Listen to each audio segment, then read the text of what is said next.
understand something. So again, Lincoln had one friend in the world, Tsar Alexander II, and the only military assistance for the Union from anybody in the world, Tsar Alexander II of the Russian Empire. The Civil War, the fight to end slavery, was backed by only one foreign ally in 1863. It had to be Canada. No.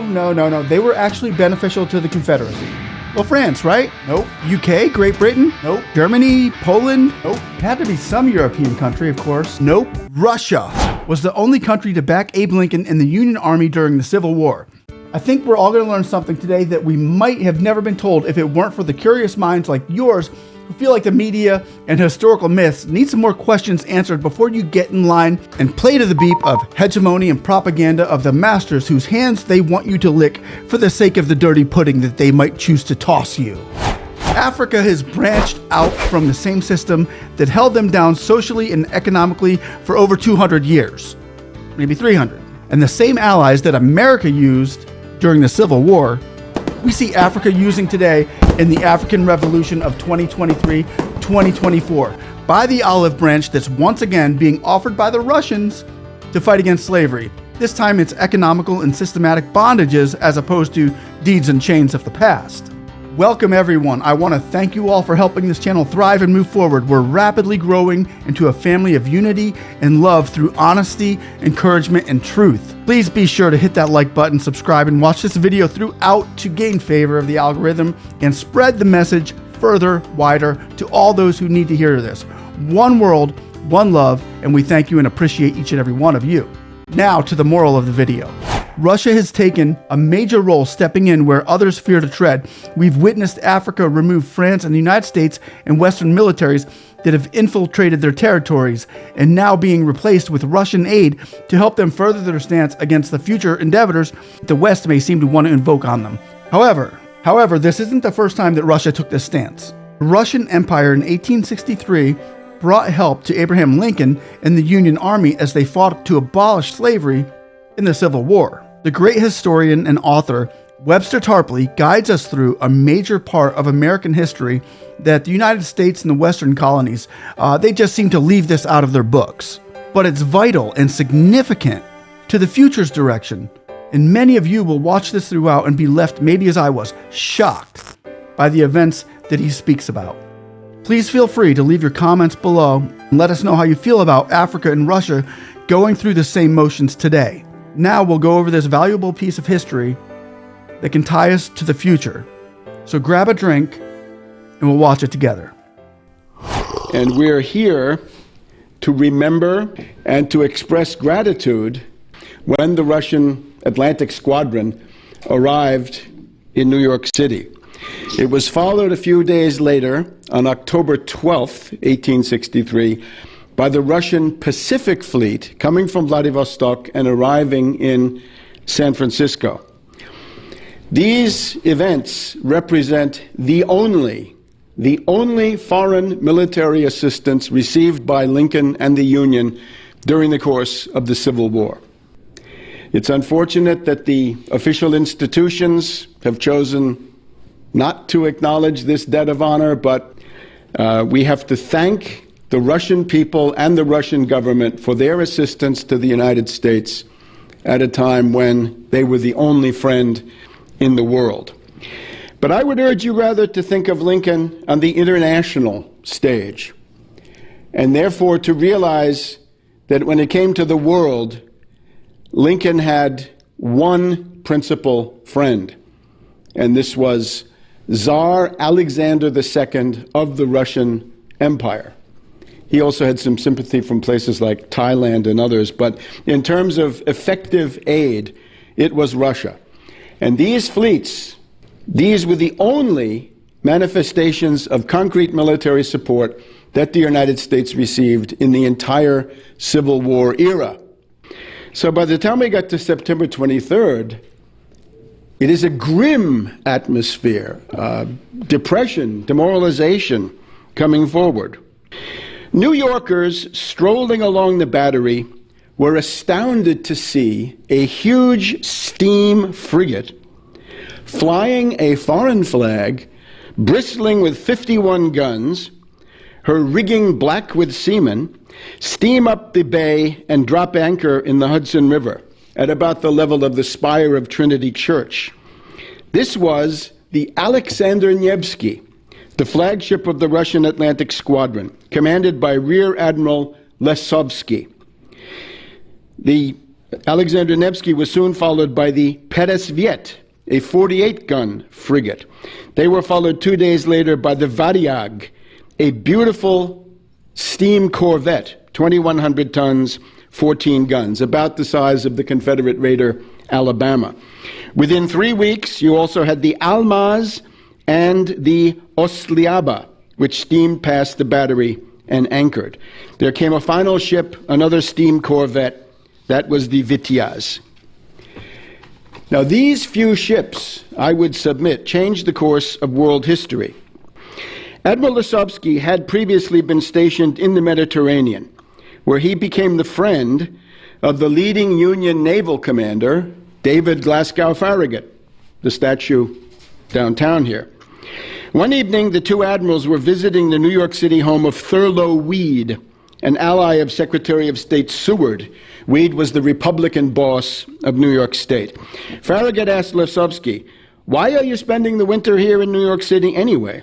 And Lesovsky answered, "I am here under sealed orders to be broken only in a contingency which had not yet occurred." And the Russian fleet in San Francisco was operating under identical orders, as he added. He pointed out that his orders were to break the seals of these secret documents if and when the United States were to become involved in a war with foreign powers. In 1863, this could only mean one thing. If Britain and France were to attack the United States, attempting to save the cause of the Confederacy, then London and Paris would be faced not just by a single war, but by a double war, because the fleets were the tokens, the earnest of the immense resources of the Russian Empire, its limitless spaces, its huge land armies, and so forth. It was a gesture meant to deter. Now, October 12th, 1863, the Golden Gate. Admiral Popov arrives. He's the commander of the Russian Pacific Fleet on the Bogatyr. The Bogatyr was followed by the Kalevala, the Gaidamak, the Abrek, the Runda, and eventually another ship, the Abrek. We've got that. Now, during these years, the Union had a one-ocean navy for a country that needed a two-ocean navy. The U.S. fleet was concentrated in the Atlantic, Gulf Squadron, Atlantic Squadron for a blockade of the Confederacy. It meant that there were no warships available to defend San Francisco. According to one historian, Admiral Popov was therefore welcomed as a savior in the Golden State when he brought his squadron in. Now, Popov went further. Popov wrote a message, and he gave it to the U.S. authorities, and he said, if any Confederates come nearby, I want you to make sure that this message reaches them. And here's his message.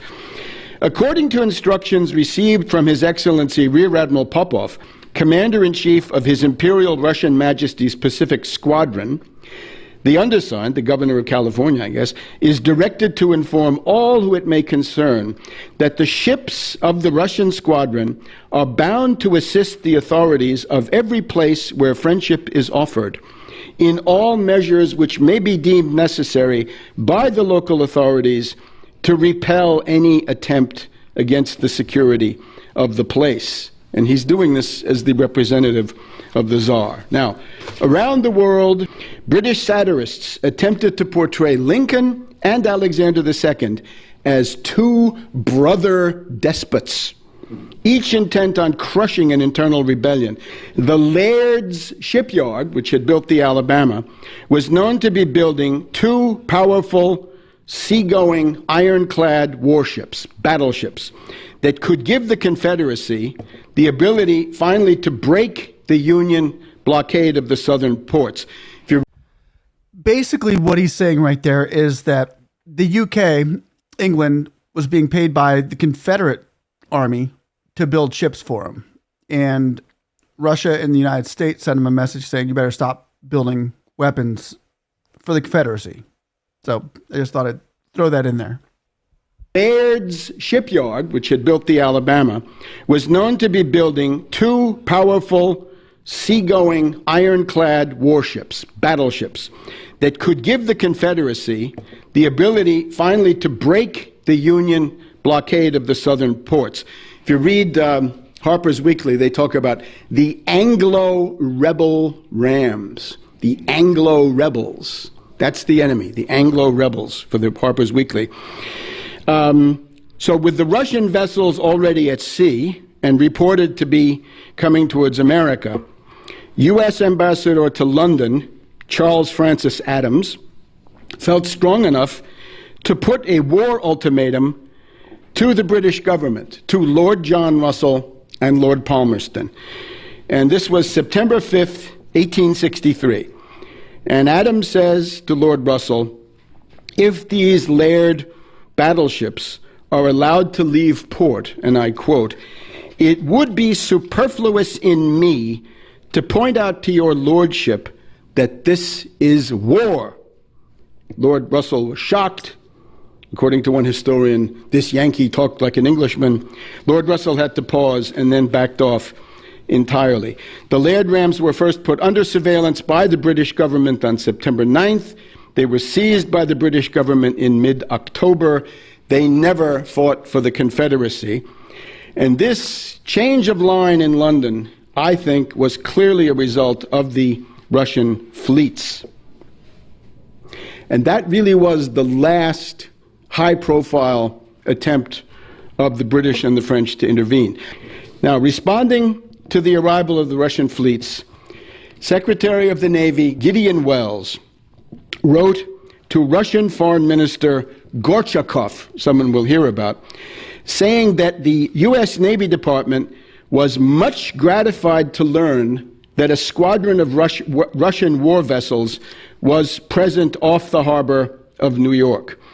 Welles offered the Russian fleet the facilities of the Brooklyn Navy Yard for any repairs or refitting they might need. And then Welles wrote in his diary, in sending these ships to this country, there is something significant. What will be its effect on France and the French policy, we shall learn in due time. It may be moderate, it may exasperate. God bless the Russians. God bless the Russians, says the Secretary of the Navy. And it is the same spirit of gratitude that's reflected in the ode composed by Oliver Wendell Holmes for a friendship visit by Grand Duke Alexis to America in 1871. And Oliver Wendell Holmes writes, thrilling and warm are the hearts that remember who was our friend when the world was our foe. Candidate for vice president against Roosevelt. And Frank Knox says, we and our allies owe and acknowledge an everlasting debt of gratitude to the armies and peoples of the Soviet Union.